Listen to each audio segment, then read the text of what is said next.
Hello વાલા વડીલો, જય સ્વામિનારાયણ. કેમ છો બધા? મજામાં? હું પણ મજામાં છું અને મમ્મી પણ મજામાં છે અને વાયગા છે 10 અને સ્વાગત છે તમારા બધાને મારી ચેનલમાં. તો રાતનો વરસાદ જ હતો અહીંયા, અત્યારે ચાલુ જ હતો.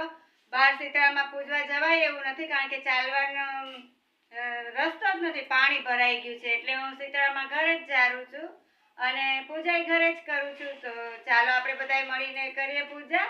અને હા ફ્રેન્ડ્સ, કેવું લાગે છે? તો પેલા ચાલો પૂજા કરી લઈએ. તો મેં પૂરી મૂકી દીધી છે અને ચૂંદડી ચડાવી દીધી છે, નાગલો ચડાવી દીધો છે, ચાંદલા કરી લીધા છે મેં. અને હવે દીવાબત્તી કરી લઉં અને પછી માતાજીને સીતળામાને પાણી હારે જારી લઉં. તો ફ્રેન્ડ્સ, જોવો છો ને, બહાર જવાય એવું જ નથી. આ તો ટેલર છે, પિક્ચર તો બાકી છે બહાર. વરસાદ તો સારો પડી ગયો ને, હજી ચાલુ જ છે, એટલે શીતળામાં પૂજવા જવાય એવું નથી, એટલે ઘરે જ જારી લીધા, પૂજા કરી લીધી. ફ્રેન્ડ્સ, જોવો છો ને કેટલો વરસાદ આવ્યો. બધું પાણી આવે આ ઘરમાં આવવાની તૈયારીમાં જ છે. આ તો હું બારીએથી લઉં છું, પણ હવે ઘરમાં આવવાની તૈયારીમાં છે. બહાર ડેલીની બહાર તો ડેલી ખોલાય એમ જ નથી. હવે મૂંઝાણા, વરસાદ રહી જાય તો સારું, ને કે બધું પાણી ઘરમાં આવવાનું છે. મેં આવું ક્યારેય નથી જોયું. અમે આટલા વર્ષ બગસા રહ્યા, પણ અમારા ઘરમાં કોઈ દી પાણી નથી થયું. જોવો ને ફ્રેન્ડ્સ, પાણી ઘરમાં આવવાની તૈયારી. હા ભાઈ, કેટલું વરસાદ તો જો, બધે પાણી હવે અહીંથી આવવાનું ચાલુ થઈ જાય પછી.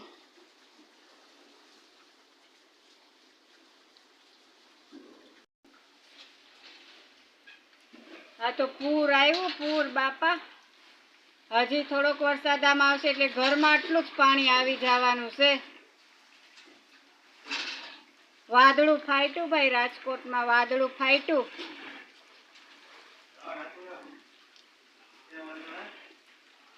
થોડુંક અડી ગયું છે, હવે ઘરમાં આટલું બધું પાણી આવવાનું છે.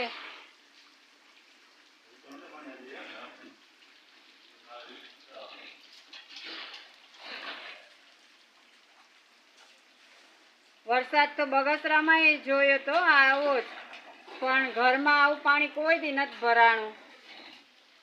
સુધી પાણી ભરાઈ ગયું, જો બધે પાણી ને આ ભરાઈ ગયું.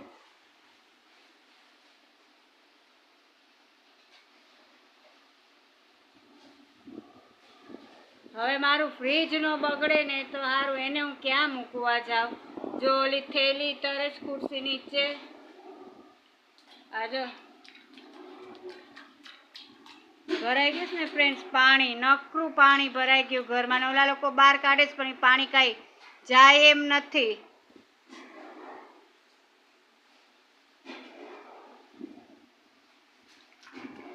આ નવીન અહીંયાથી હોલ પડી ગયું છે, અહીંયા બુડબુડિયા થાય, અહીંથી પાણી આવે છે.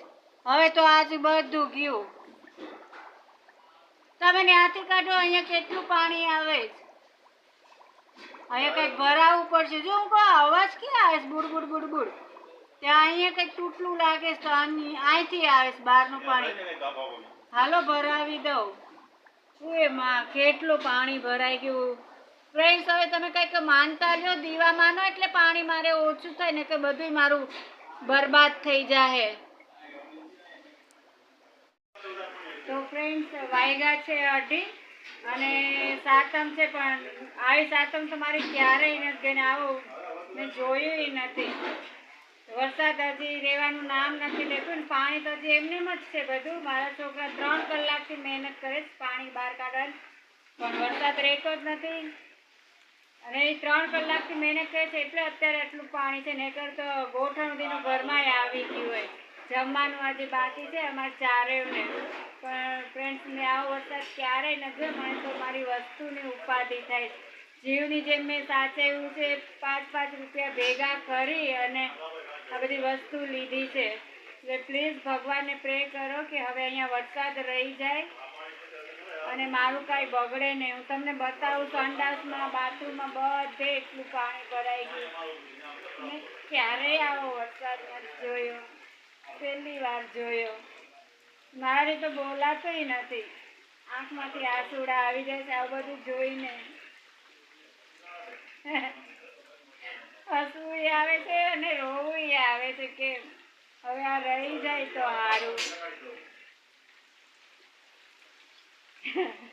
પહેલી વાર જોયું આવું બધું એટલે બહુ લાગે. વસ્તુ મારી બગડી જાય,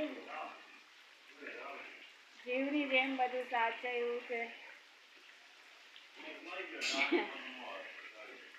હવે રહી જાય તો સારું. જમવાનું તો હવે ઊભા ઊભા જમવું પડશે. કેવી રીતે જમવું આમાં? અમે મુંબઈ એટલું રહ્યા, બધે એટલું રહ્યા, પણ આવો વરસાદ તો મેં ક્યારેય નથી જોયો. જો આવો હજી ચાલુ ને ચાલુ રહેશે રાતે ને તો રાત તો બેઠા બેઠા જ કરે. હા, મેં ટીવીમાં આવું બધું જોયું હતું, પણ મારી સાથે આવું ફર્સ્ટ ટાઈમ થયું. ભગવાન સૌનું ધ્યાન રાખે અને કોઈને આવા દિવસો ન આવે. હવે અત્યારે તાવ તમને બતાવું વરસાદ. જોયું ને ફ્રેન્ડ, વરસાદ તો એમનેમ જ છે, પાણી એમનેમ જ છે. અહીંયા તે બધું એમનેમ જ છે. અહીંયા તે હજી એમનેમ જ પાણી છે. સંડાસ બાથરૂમ તો ખોલાય એવા જ નથી, બધું એમનેમ છે. મને ગભરામણ થાય છે ને, મૂંઝારો થાય છે આ બધું જોઈને. હવે ક્યારે આ સારું થાય? બહુ મહેનત લાગશે આ બધું સારું કરવામાં. વાગ્યા છે 3:45 અને જોયું ને ફ્રેન્ડ્સ કે હવે પોણા ભાગનું પાણી ઓછું થઈ ગયું છે, પણ વરસાદ તો ચાલુ જ છે. 3-4 કલાકથી મારા છોકરાઓને અમે મહેનત કરતા પાણી કાઢવામાં. અને રૂમમાં તો ઓછું એટલે કે ઘણું ઓછું થઈ ગયું છે. હવે સારા પાણીથી ખાલી ક્લીન કરવાનું છે. બધું પાણી અમે લોકોએ કાઢી નાખ્યું. મેં ટબેથી કાઢ્યું, છોકરાઓએ ડોલેથી કાઢ્યું. એકટાણું તો મેં કરી લીધું છે ફ્રેન્ડ્સ. અડધા જમ્યા, અડધા નથી જમ્યા. હું જમી છું અને ઉમેશના પપ્પા જમ્યા. છોકરાઓ બે પછી જમશે. 3:45 થયા તોય નથી જમ્યા.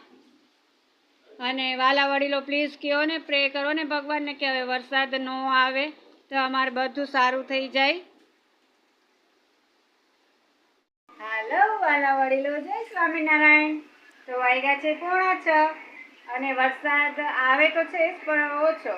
અને બહાર પાણી હતું ને એ ઓસરી ગયું છે, થોડુંક રહ્યું છે પણ પોણા ભાગથી વધારે ઓસરાઈ ગયું છે. અને મહેનત બહુ કરી પણ મારા બે દીકરાએ અને અમીષા પપ્પાએ એમ બધાએ વધારે બે છોકરાએ બહુ મહેનત કરી. 2-3 કલાક સતત પાણી કાઢ્યું. નહીંતર તો ઘરમાં ગોઠણ સુધીનું પાણી આવી ગયું. બધી તરતું અમે તરતા હોત. અમે બગસરા રહેતા ને ત્યારે એટલું પાણી પણ ઘરમાં નહોતું આવ્યું, અને અહીંયા તો ઘરમાં આવી ગયું. કાંઈ વાંધો નહીં, ભગવાન છે, ધ્યાન રાખવા. સૌ સારાવાના થઈ ગયા. અને તમે બધાય છો ને વાલા વડીલો. તો હમણાં જ છોકરાઓ જમ્યા, 5:30 જમ્યા, ચા પાણી પીવાઈ ગયા છે. કાલે છે 8મ, તો તમને બધાને મારા ફ્રેન્ડ્સ અને મારા વાલા વડીલોને જન્માષ્ટમીની ખૂબ ખૂબ શુભેચ્છાઓ. તો કાલે આપણે ધામધૂમથી કૃષ્ણ જન્મ મનાવશું. જો વરસાદ નહીં હોય, ઘરમાં પાણી ન આવે તો ફ્રેન્ડ્સ મારો બ્લોગ હું અહીંયા જ પૂરો કરું છું. કાલે પાછા મળશું નવા બ્લોગ સાથે, નવી વાતો સાથે. અને જો વરસાદ આવે તો વરસાદની રમઝટ સાથે. તો જય સ્વામિનારાયણ બધાને. કાલે પાછા મળશું. ત્યાં સુધી તમને બધાને બાય બાય.